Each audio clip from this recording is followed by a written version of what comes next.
Honorable Prime Minister, it's true that as part of the earlier questions, you did refer to the balancing and balanced policies. However, I wish to expand the scope. On August 8 in Washington, the well-known peace agreement was initialed.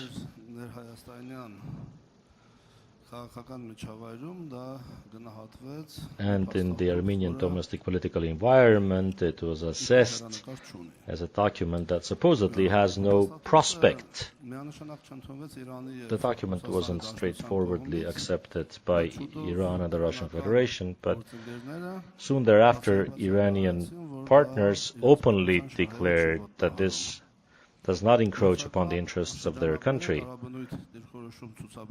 Russian circles have demonstrated different positions so far, trying to undermine the value of that document and to promote the supposed importance of the November 9 document. As part of the Washington Agreement, the Armenian-American Strategic Partnership document was signed as well. After that, you went to China to take part in the Shanghai Cooperation Organization's summit. And critics have said that you're betraying the American document because where is Shanghai Cooperation and where is the American document?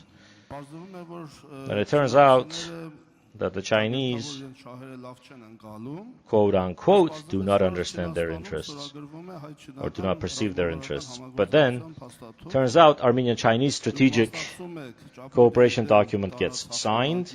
You take part in the parade for the victory over Japan. Then you visit Japan.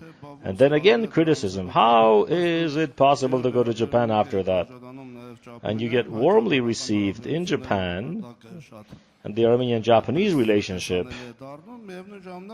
reaches a very visible level. At the same time, in China, you have a very warm meeting with Vladimir Putin, the president of the Russian Federation. Unlike other leaders, and unlike the assessments of the different Russian circles, your meeting, your interactions are considered as, from the point of view of strategic interests and bilateral cooperation, being effective. Your comments, please. Thank you, and sorry, Mr. Simonyan. You recited the whole visit. The question will be answered by Prime Minister Nikol Pashinyan, please. Thank you for the question, Mr. Torosyan.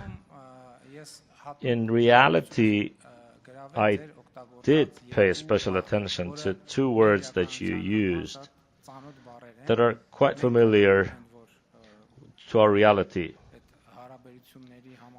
One is that in the context of this relationship, you said that people are saying that, oh, now, by going to China, there's betrayal. When I was answering Ms. Vartanyan, now this is the continuation of that answer. We're an independent country of 34 years, and still to understand that partnership is not a marriage. That, well, partnership is a friendship. So what's the difference? The difference is if you get married and you have more than one partners, you're cheating, you're betraying. And if you have more than one friends, you're a decent person. You have more than one friends, and you have friends, and the circle of your friends is expanding. And so when I say the scope of thinking, the scope of the mindset, and our fundamental problem is that we always thought that a strategic partnership is like a marriage, and you can only marry one person at any given time. And instead, but that is true. I don't know if it sounds funny, but it's the bitter reality. But we're not saying anything else. It's a partnership. It's a friendship.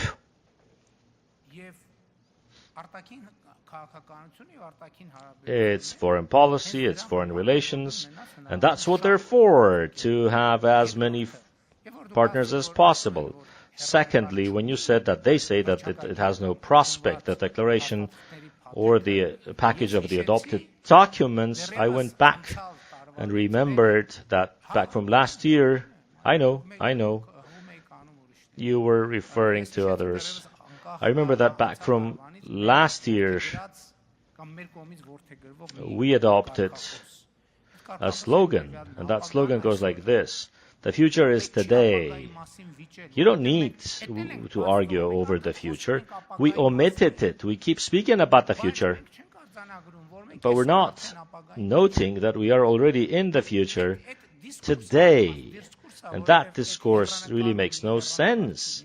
Has a prospect, doesn't have a prospect. Why do they say it doesn't have a prospect? To create an environment that is objectively unpredictable. And in that objectively unpredictable, whatever you say could have a certain degree of probability. This is another part of our mindset. And I said this in my message. They are asking, is it going to be good? Is it going to be good? Probably going to be good. Things are going to be good. So for us, action, endpoint, achievement is always in the future. We say, let's change that logic. It is today. It is today because it makes no sense to speak about the prospect or lack of prospect of that package, because the prospect is today, right now. That prospect is right here, right now. You want to see that prospect? Let's go and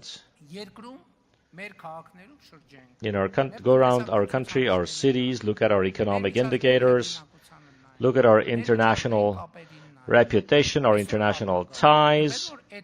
The future is today, so that package not only has a prospect, but the prospect of that package, today, every minute, every second, every moment, it is expressed, and it will continue to be expressed more and more emphatically.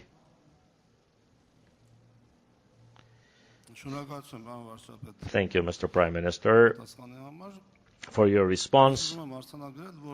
I want to note that in our domestic political discourse, tragedy and ridicule is that we're trying with Donald Trump, Vladimir Putin, Xi Jinping, and other world leaders to teach them what their interests are, or to present to them their interests. We're just not imagining that those individuals and those systems perfectly understand their interests, and it is within these interests that they adopt decisions, they carry out policies, and that whole chain from August 8th till today is a manifestation of their interests. And as a small country, we're trying quite successfully to fit within these interests. That's what we should be communicating to our public, that we can't explain their interests to them. They know all too well their interests. And our advantage is that we're able to fit within these interests and promote the priorities of the Republic of Armenia. Thank you.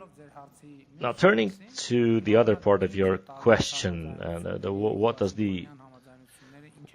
what do the Washington agreements give for Armenia-Russia or Armenia-Iran relations? They provide an opportunity to deepen these relations. And I want to say this directly.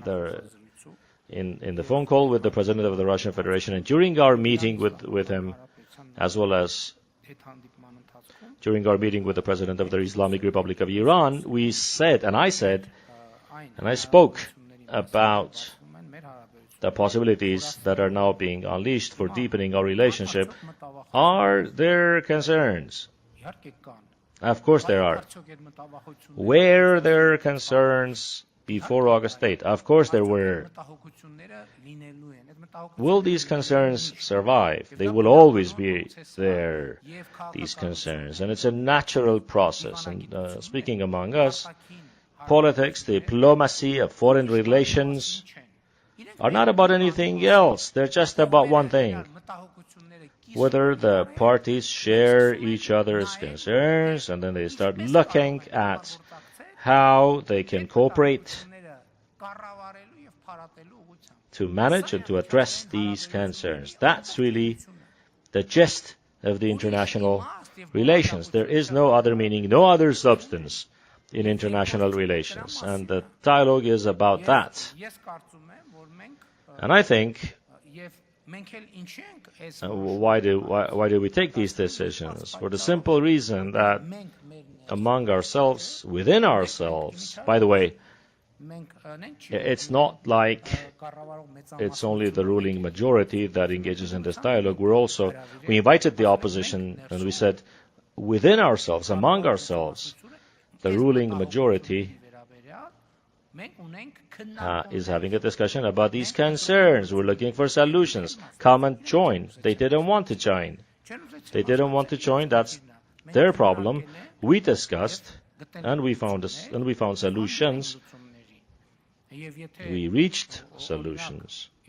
And in 2025, the January discourse of the opposition compared to the present-day reality, we'll see that there's a growing gap. Comparing our January discourse with the August discourse, we'll see a strategy, and we'll see a strategy implemented. Thank you.